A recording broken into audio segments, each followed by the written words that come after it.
All right, Matthew, are you ready? One Piece, Chapter 1059. Here we go, Matthew. So, it looks like Oda was giving us some background into some events that happened post abolishment of the Shichibukai system, and some post Wano events. And it looks like that Yamato had, and a lot of this ended up being flashbacks. It seems Yamato did, talk to Luffy, and it looked like in the end that Luffy was thinking that Yamato was gonna join them, but he chose not to, and but at the same time, I think the Yamato having to fight Rokugyu convinced her to know that she needed to kind of stay and probably team up with Momo to try to defend Wano. So looks like she's got a seat at the table though for being a Straw Hat crew member. So we'll see how that goes later on, right?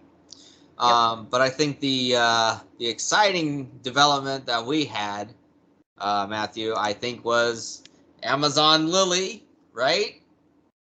And so you had Marines charged The Marines were charging, but we had an unexpected enemy show up to Amazon Lily, and that was none other than the infamous Yonko that remains, and that was Blackbeard. And so Matthew, what were we seeing? It looks like Blackbeard. I think Boa Hancock was holding her own, obviously, with her devil fruit powers. She did manage to take out a lot of the Marines, and then she even took out some of Blackbeard's 10 Titanic captains, which included Katarina Devon. So, and like it's been pointed out before, it doesn't matter whether you're male or female. In the case of Boa Hancock's beauty, you're not immune to, just the love beam, obviously. Well, let's look at this from a certain perspective. So guys are obviously 99% of guys, just like talking in general, are attracted to women. Yeah. And if a woman is extremely beautiful, they're going to notice that. But women also have this tendency to notice and admire beauty, even among each other. Mm-hmm. So based off of that, it's not surprising that if you have a gorgeous, woman like Boa Hancock, then, they're still going to get caught. So, but it looks like, and it really looked like, though, obviously the reason why Blackbeard was there was because of what he's been doing over the last 2 years. He's been capturing certain devil fruit users and absorbing their powers and making them used for, members of his crew. I mean, we saw that with, what's that guy from the Thriller Bark? Gecko Moria? Well, Gecko Moria tried to find one of his crewmates who had the invisible fruit, and but as it turns out, he was killed, and that devil fruit was given to one of Blackbeard's crew members. Oh, wait a minute. So Blackbeard has the power to not only take devil fruits, but imbue them to somebody else?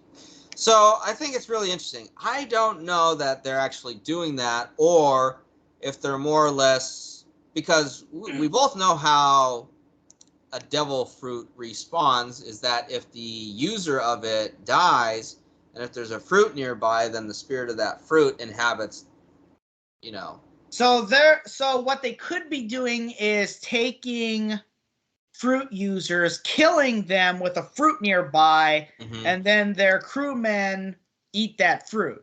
Mm-hmm.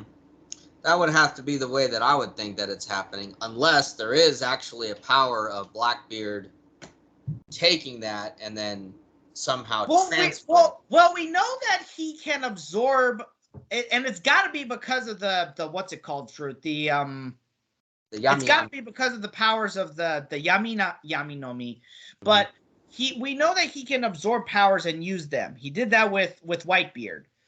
So, but we don't know if he can only do that or if, like I said, he can absorb powers and redistribute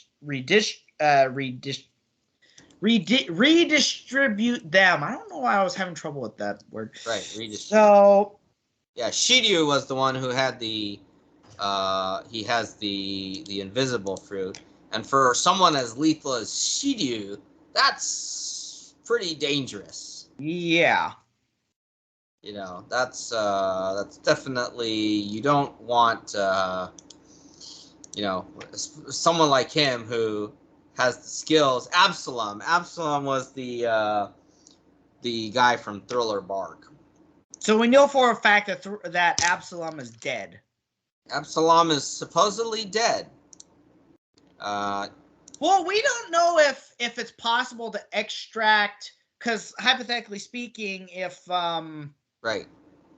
Hypothetically speaking, if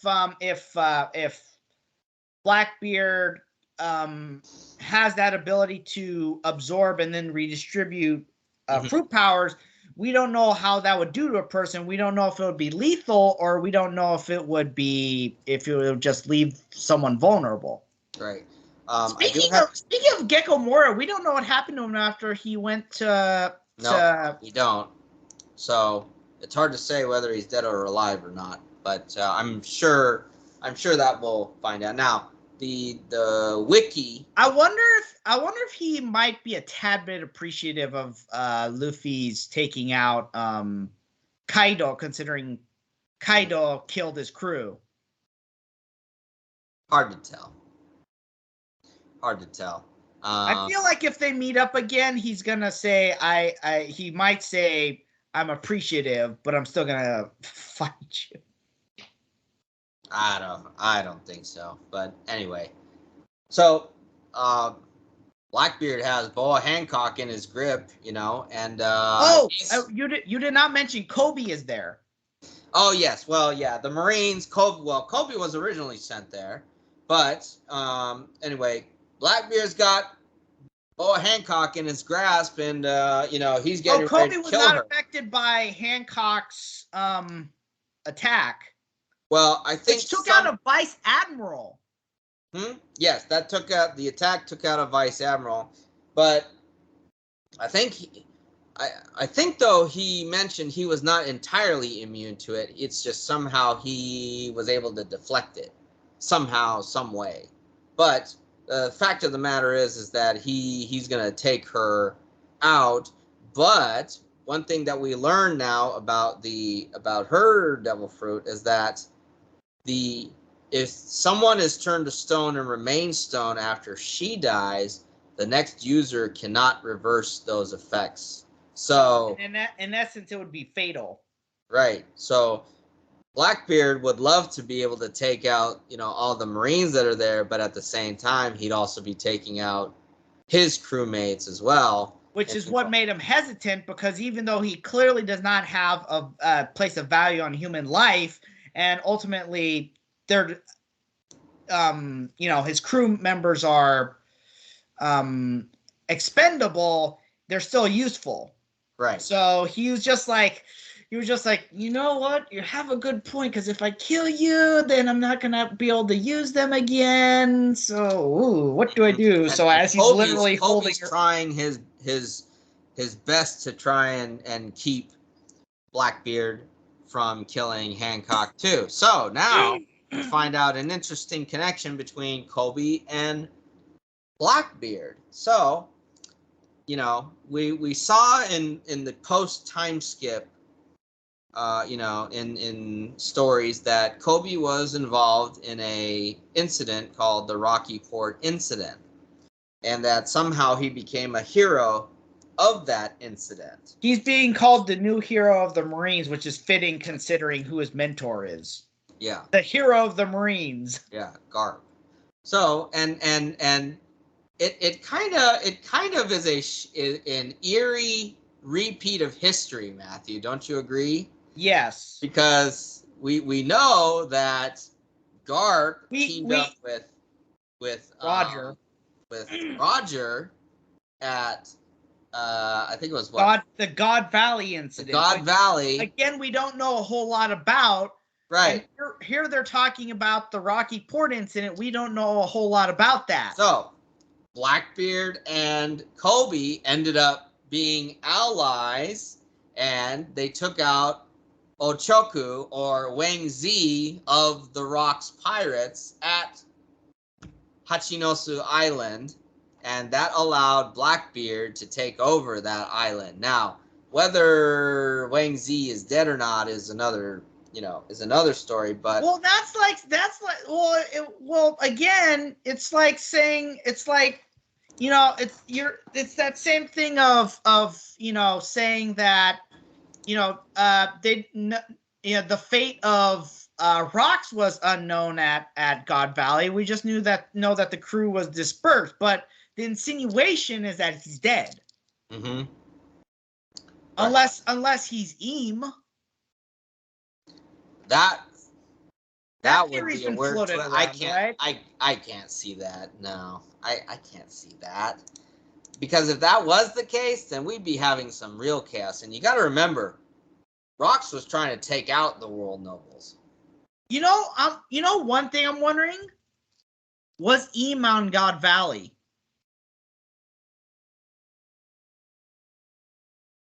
Because again, there's just so much we don't know about God. I feel like eventually we will find out. There's gonna be some kind of flashback. Oh yeah, and we're gonna find out. But we don't know a whole lot of God Valley. We know that we know it can't. So we know that it can't be Pluton. It can't be Neptune. Wait a minute. What's the What? Yeah. It can't be Uranus. It can't be Uranus. It can't be Pluton, because Uranus is I don't know what incarnation it was at the time, but it definitely is some in the royal royal family of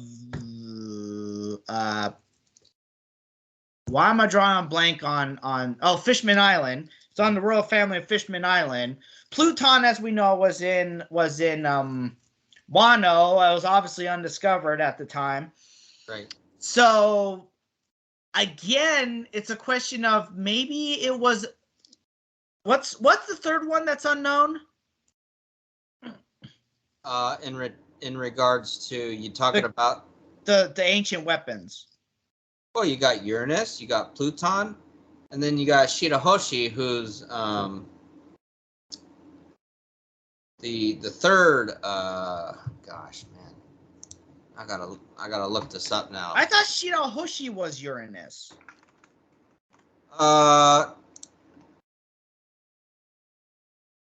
She is.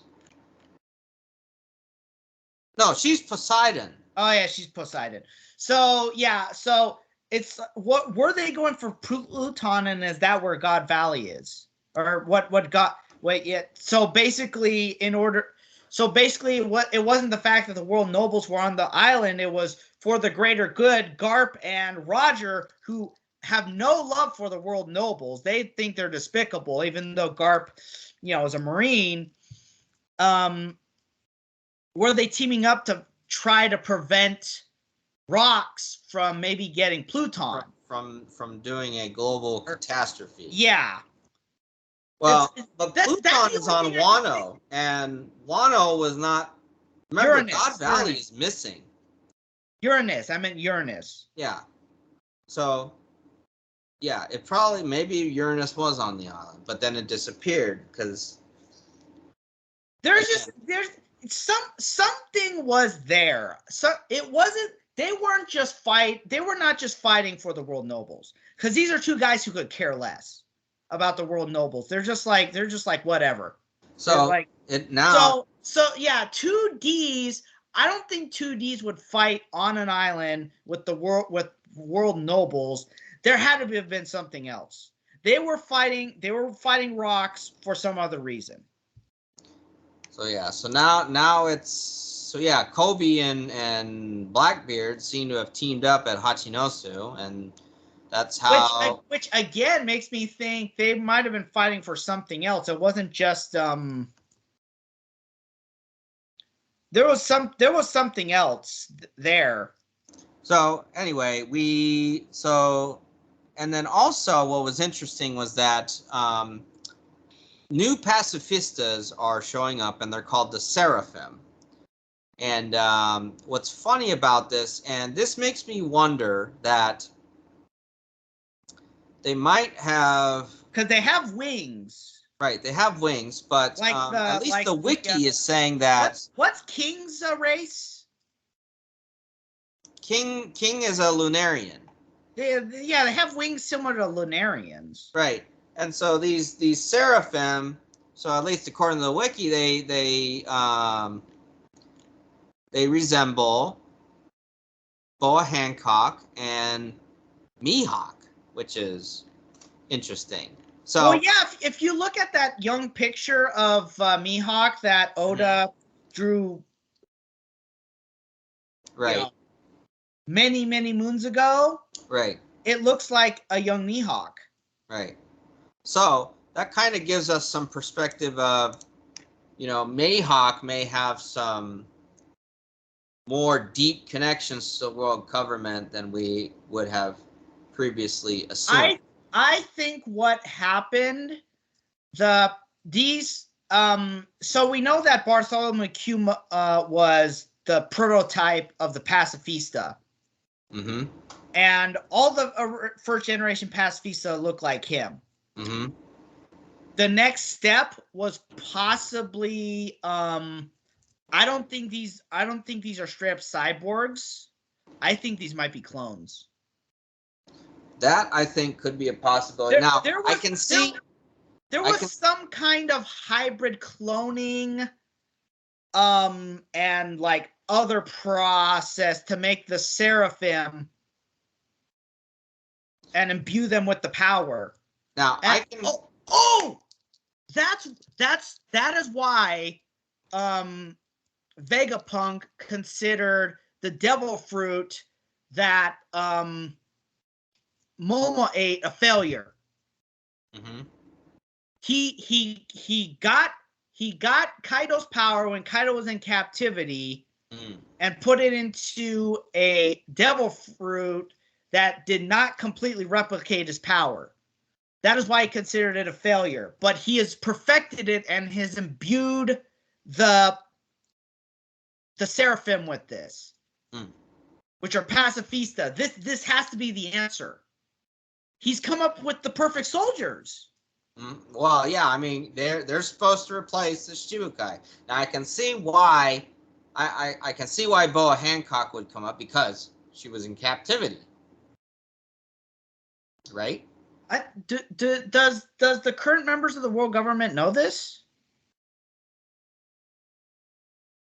I don't know that they would know it, but the fact of the matter is that we do know that she and her sisters were experimented on, tortured, whatever.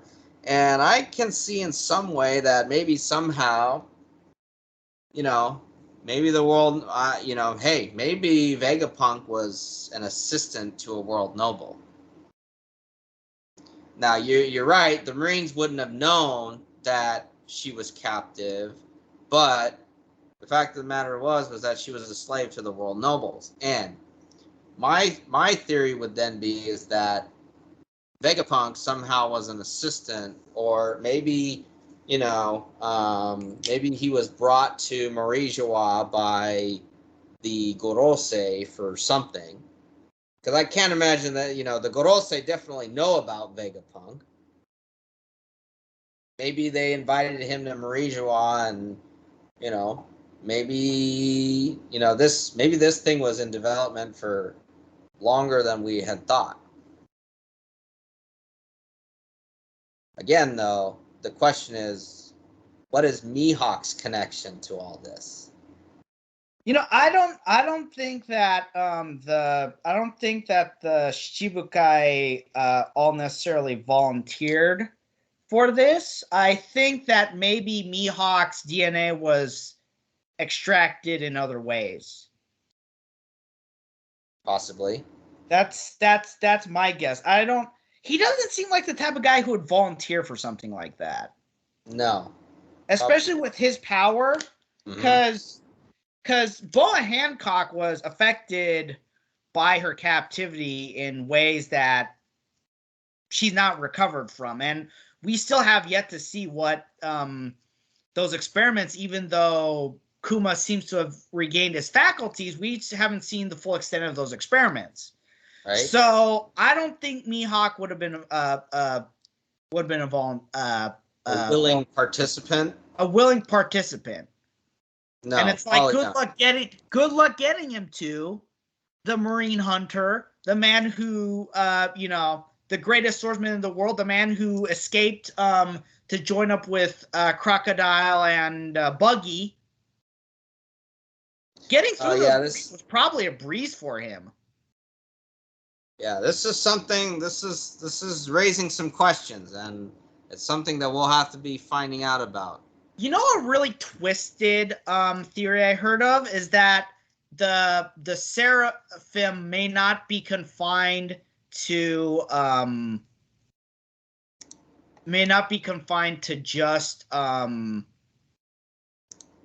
those two. Just the Shibukai, just the class, any of the Shibukai. It might have, being a captive might have been easier to extract power and DNA. A twisted theory I heard is that there might be an Ace Seraphim. And that Luffy could, like, if he was confronted with an Ace Seraphim, he would, like, I don't know if he'd crack, I don't know if he'd go berserk, but it would be like demoralizing to see someone that is modeled after your sworn brother. That is an interesting theory. Honestly, even with the new Seraphim, I think that the because we've seen that the monster trio can take out the classic pacifistas. I think they'd still be at a level where they'd be able to take on the Seraphim. Right. We'll have to see. Let's we're getting towards the end here, Matthew. New bounties. Oh, we didn't finish up about what happened on Well, basically, I mean, oh yes, that's right. Well, before we get to the bounties, but yes, let's how did Boa Hancock get saved? And that really came down excuse me.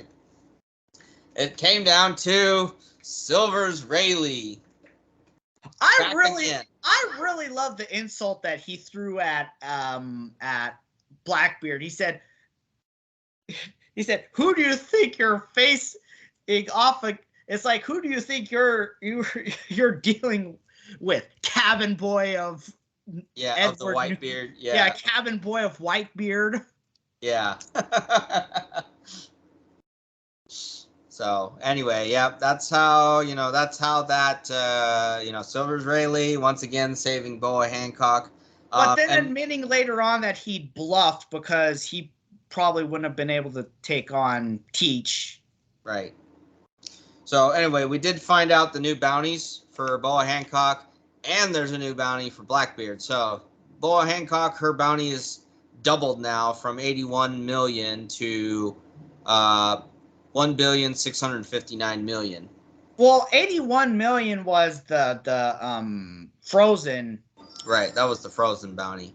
Now, in the case of Blackbeard, looks like I think he'd been doing some stuff, because why all of a sudden would, you had the alliance happen between Kaido and Big Mom, and then they showed him with his 2 billion bounty, but now he's at 3.996 billion berries. So he must have been doing stuff right before they decided to raise his bounty. Or I'm wondering if the fact that because of all the stuff that's been happening, they decided that they wanted his bounty to be higher than Luffy. So he's almost at 4 billion alongside, with Shanks, because now Shanks officially has the highest bounty, the highest active bounty. Yeah. Oh yeah. Something else is that we found out Shaki. Yes, we found out a little bit about Shakuyaku's past because she accompanied Rayleigh to Amazon Lily. So we know that there were, you know, we know that past empresses have either died because they got the love sickness and they decided not to act on it because they fell in love with a man. And but we saw that Gloriosa, who was a previous empress, she left the island and went after the love of her life, and that's how she survived the sickness. Boa Hancock, went with Luffy, and even though she didn't get together with him, she still holds those feelings for him, as we saw in that chapter. She was still, pondering about him, so she still got the feelings, but why do I get a feeling that she might leverage that and say, unless we get together, I'll die, and then of course Luffy will be like, well, I can't let that happen. Be like almost a Goku and Chi-Chi moment. Yeah, something like that. Well, of course, Goku and Chi-Chi was a little bit of a different story because, I think Chi-Chi asked Goku if he would marry her, and he thought marriage was food at the time because he was really young, and so he said yes. And then, he went off and did his training and stuff like that, and then he never came back for her, so then she challenged him at the Budokai, and he finally found out what it was, and he kept his word, and he married Chi-Chi. And then we had Gohan and Goten. So that was, that was that. But yeah, I don't know. A lot of people they will still ship Luffy and Hancock, and of course, Oda says there's not really any romance for, and I really think he means there's not really any romance for the main characters in One Piece, because we did see Sai and Baby Five get together, and then we've seen other couples. There have been other couples that have turned up in One Piece, but it's just, I think, with the main characters, he's not going to do that. But maybe we'll see that. Maybe we could see that with him. I feel, maybe he doesn't mean like just normal happy ending romance, but I feel like Luffy's connection with Roger is going to be a little bit more. It might deepen and have like a parallel. I feel we'll like. See. So, with that being said, Matthew, Shakuyaku, it has been revealed. She was the Empress after Gloriosa, and that was 2 generations before Boa Hancock. So, obviously, she ended up getting love sickness, and it's... Now, the funny thing, she's coupled with Rayleigh. That's how that goes. Now,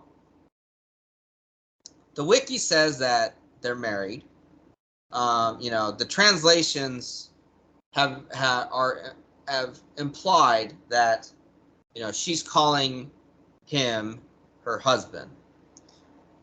Now, the funny thing is that it's all heavily implied. There's actually no 100% confirmation that they are actually a married couple. Now, with that being said, though, I think that yes, they are domestic partners, because I think that it was Rayleigh that Shakuyaku fell in love with, to escape her love sickness, obviously. Now, everything hints towards that. Now, again, something I've been interested on, because I still hold to this theory. It hasn't been proven false, and it's not proven true either. The theory of Mihawk being Shakuyaku and Rayleigh's son. It's an interesting theory, because and one of the things that was brought up was kind of his the way his hair is that it bears some similarities like to Shakuyaku in a way, like the sideburns and stuff. The other thing might have been that, he wears the coat that Mihawk wears. It's got similar designs to the shirt and the coat that Rayleigh would wear when he was on the Roger Pirates. And then there was the instance of, remember when Oden and Toki were on the Roger Pirates crew, and then Momo was born, and Hiyori was on the ship also, and there was a line that Rayleigh said where he said, "Oh, I haven't held a baby in a long time," and you got to remember that at that point Ace wasn't born yet. So, well, how old would what's his name Mihawk theoretically be at that point? So let me see here. I don't remember. I can't remember how long. Well, that Shanks are about the same age, right? He and Shanks are, yes, they're about the same age. So he would have been around Shanks's age, and Shanks was what, about 10 at the time? Yes, I believe so. Now, if we go back, so Mihawk is Mihawk in the current timeline, he's 43. Shakuyaku is 64. And very good looking 64-year-old. What? Very good looking 64-year-old. And then Rayleigh is 78. So, there's quite a difference in age between Shakuyaku and Rayleigh. That's a 14-year difference. But if Shakuyaku was Mihawk's mother, she would have been 21 at the time that he was born. So not unusual. It wouldn't be completely unusual, no. So, timeline, it is plausible. It is plausible. Whether or not it's a reality, don't know. But anyway, so Shakuyaku is from Amazon Lily, and she was an empress. And what was your reaction to that when you saw that text box? I was like, oh, okay. But I was not really someone who was like really invested in that theory. But it would also explain like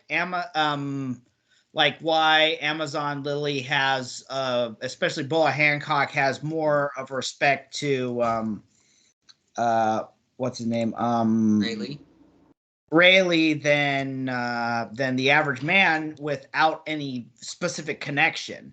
Right. So, yeah, because I think I'd heard that theory before that Shakuyaku was an empress, and so like when I saw that, I was like, oh, it was true.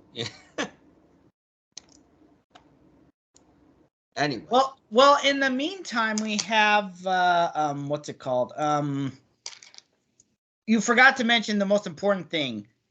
Kobe was taken prisoner by Blackbeard. Yes. So that's a weird one. Here is my theory. There's one of two ways in which this is going to happen. Blackbeard is going to take Kobe to Cross Guild and cash in on his bounty. Okay. And there's a number of different ways that could progress from there. Mm-hmm. From Luffy going there and demanding Kobe back, to Luffy straight up fighting Cross Guild, to a Cross Guild red-haired pirates alliance to fight Luffy coming for Kobe. And that's all that area. Mm-hmm. That's all, cashing in Kobe's bounty with Cross Guild. Or Blackbeard is not going to cash in Kobe. He's got him, and that's what's going to trigger the battle between the Straw Hats, possibly the Grand Fleet, and the Blackbeard Pirates. Mm-hmm. possibly with some alliances in there. Yeah. We'll have to see. It'll be interesting.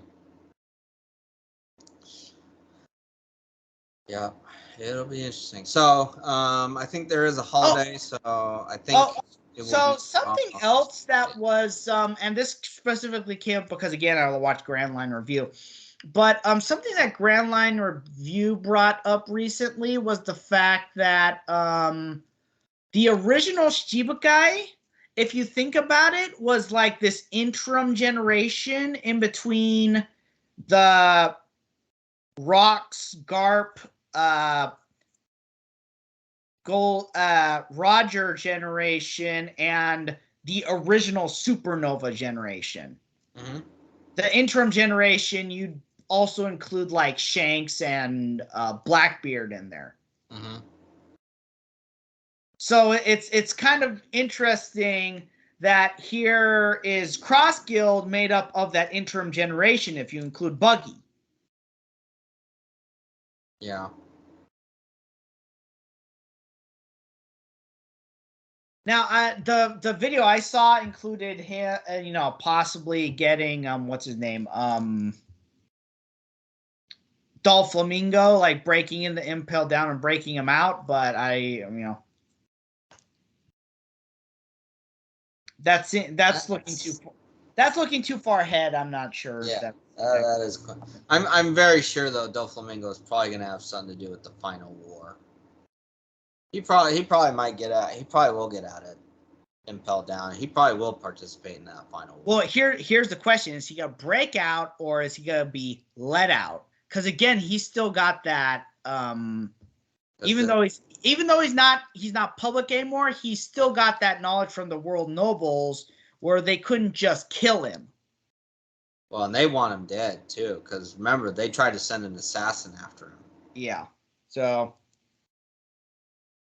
All right, Matthew. Well, we're gonna wrap this up here, and as always, thanks for your insight on things. So, Matthew, where can our listeners and our audience, where can they find us?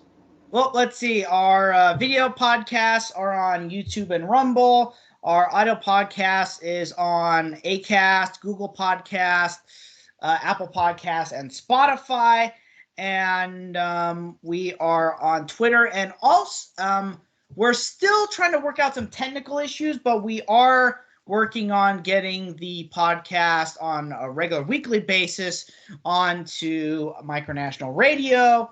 And we would get the our backlog catalog would be in syndication there as well. Of note, I'm still working on the technical details, but Acast recently did some improvements, and we will be able to reach other platforms soon. So to be added. All right, Matthew on his channels, you can find him on his own personal YouTube which is Matthew Salzer. Which at the very latest, I will start posting videos for Halloween. I'm working to I always try to make something big on Halloween. Haven't been able to do a whole lot this year. Still working on our Hawaii trip, but it's definitely something's coming up for Halloween. That's at minimum I'll be able to do that. He's also on Twitter at Matthew Salzer. And he also runs the site MMA Freak, so you can find him on the website, mma-freak.com. And then also you can follow their Twitter, which is at MMA Freakout. So Matthew, once again, thank you as always. And then, like I said, I'm looking to start the Sequoia Sumo Club. Yeah, that'll be an interesting one.